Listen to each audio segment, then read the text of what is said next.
Hello and a very warm welcome with me Neha. Market में एक नई फिल्म आई है जिसका नाम है झुंड।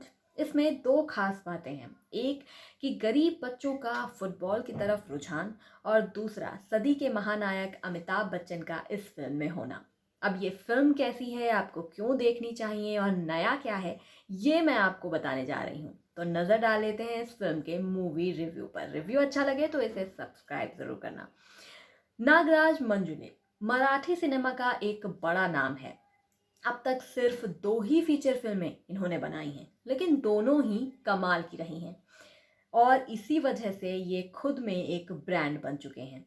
फिल्मों की डिटेलिंग की बात हो, सब्जेक्ट का चयन हो, हार्ड हिटिंग सोशल कमेंट्री हो, कैमरा एंगल्स हो या हो म्यूजिक, सब कुछ इनकी फिल्मों में आला दर्जे का होता है और इसीलिए लोग इनके नाम से ही फिल्म देखने चले जाते हैं। और यही वजह भी रही है कि फिल्म ये वाली भी आपको ज़रूर देखनी चाहिए। सदी के महानायक कहलाने वाले अमिताभ को बतौर लीड लिया गया है और प्रोडक्ट सामने आया है झुंड के रूप में। तो क्या नागराज का फेमस मिडास टच झुंड को भी फ्रेंडी या फिर सैराट जैसी ऊंचाइयों तक ले जाएगा? अब ये तो आपको फिल्म देखकर ही पता चलेगा। अब कहानी की बात कर लेते हैं।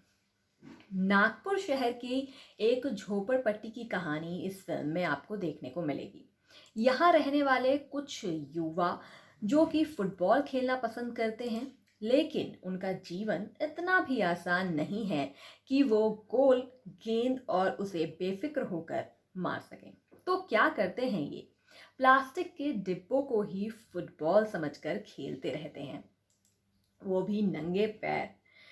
और एक दिन नजर पड़ जाती है प्रोफेसर विजय बुराडा की, जो ये सोचते हैं कि इनके अंदर प्रतिभा है और जुनून भी, तो क्यों ना इन्हें वाकई में फुटबॉल का एक मंच दिया जाए। लालच, नसीहत, मदद जैसे तमाम उपायों के सहारे वो इस झुंड को टीम में बदलने की कोशिश करते हैं। लेकिन क्या झोपड़पट्टी की कि ये बच्चे और उनका जो जीवन है वो वाकई में उस मुकाम तक पहुंच पाएगा? ये बात अलग है कि इस फिल्म में काफ़ी कुछ दिखाने की कोशिश की गई है, लेकिन क्या डायरेक्टर साहब उस पर खरे उतर पाए हैं, ये तो आपको फिल्म देखकर ही पता चलेगा।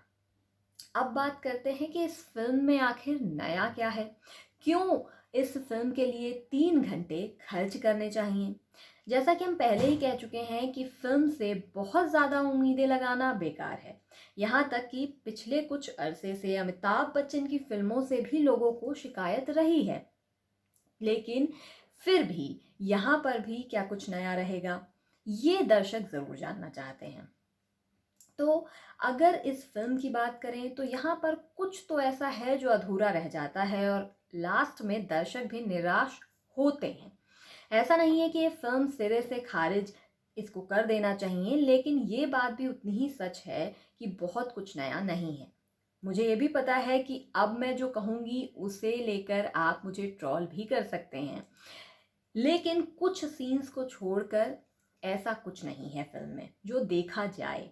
फिल्म अपनी कोर कहानी भी ढंग से बता नहीं पाती है। इस बात को लेकर भी कोई क्लैरिटी नहीं है कि जो विजय प्रोफेसर बने हैं वो मसीहा बन रहे हैं या फिर वाकई में फिल्म में झोपड़पट्टी वालों की कहानी दिखाई जा रही है। फिल्म दोनों चीज़ें साधने की कोशिश तो करती है, लेकिन दोनों ही काम ढंग से नहीं कर पाती। इस तरह की स्पोर्ट्स बेस्ड फिल्में अब हिंदी सिनेमा के दर्शकों के लिए वैसे भी कोई नई बात नहीं है।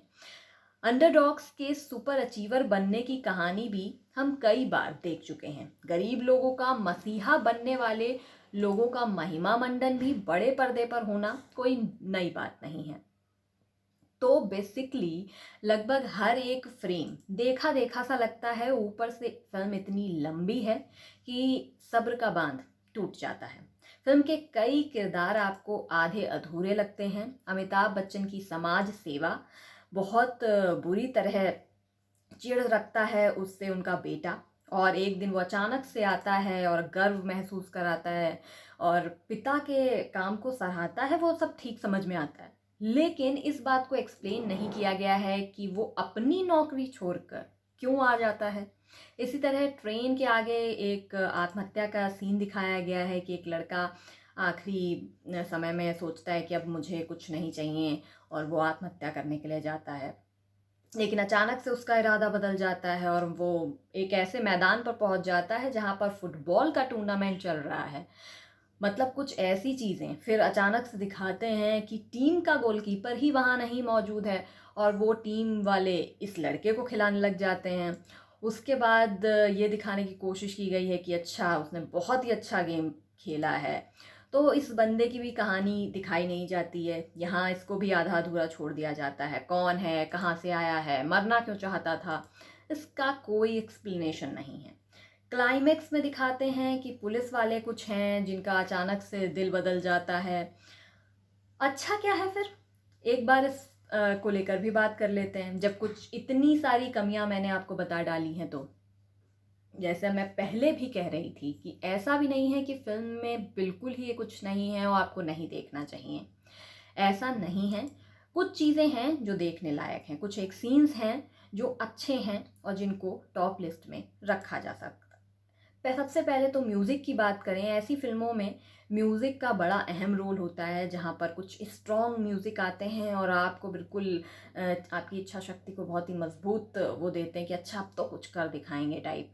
तो यस, इस फ्रंट पर लिटरली मूवी स्कोर करती है। फिल्म के कई गाने हैं जो बहुत ही उम्दा हैं, अमिताभ भट्टाचार्य ने लिरिक्स लिखे हैं और ज़बरदस्त इम्पैक्ट छोड़ते हैं।